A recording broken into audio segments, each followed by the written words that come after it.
Hi everyone, it's Sue and welcome back to Discovering the Art of Living. Now if you're new to my channel, click on the subscribe button below as well as the bell icon to be notified when I upload new content.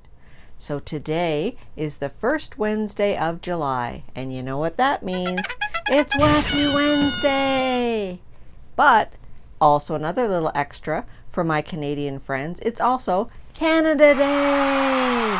So happy Canada Day to everyone out there. So last week, I made some cute Canada Day decor to make my home a little bit more patriotic and festive.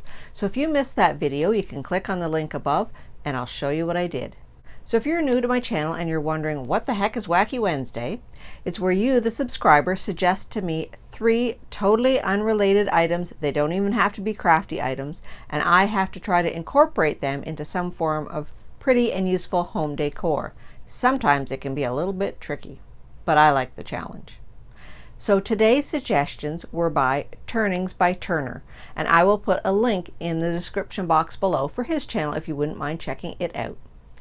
Now he suggested using sea glass, which I didn't actually have sea glass. We don't really have much in our area, but I did use some glass gems that I got from the Dollar Tree, which I thought were similar, toothpicks, and cotton buds. This was a tricky challenge, but I came up with something a little extra special, I think. So if you want to see how I made out incorporating those 3 things into a craft, let's get started. So as I said, this week's Wacky Wednesday challenge was suggested by Turnings by Turner, and I will put a link to his channel in the description box below. So I didn't have sea glass, so I used these glass gems, toothpicks, and some cotton buds, and I found these ones that had blue stems on them, but I decided to change them to the white ones that I had just because I wanted to paint them. So I also had to use some acrylic paint and a canvas. So I must say that at first I was at a loss for inspiration with this craft challenge, as these 3 items were kind of tricky to make a decor item out of. Then I got looking at the glass gems, and they reminded me so much of a beautiful moon that I thought, aha, I'm going to make a painting, which can also be home decor. So I decided to make a loonscape, a beautiful picture of a loon floating through a silent lake at night. And I was going to use the Q-tips as cattails and the toothpicks as the ripples on the water, and using 2 of the glass gems, one as the full moon and one as the reflection of the moon. So sit back, relax, and watch this little loonscape take place. And also, please, please, please, in the comment section below, I'm running out of ideas for Wacky Wednesday, put down 3 totally unrelated items that I can use for next Wacky Wednesday.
you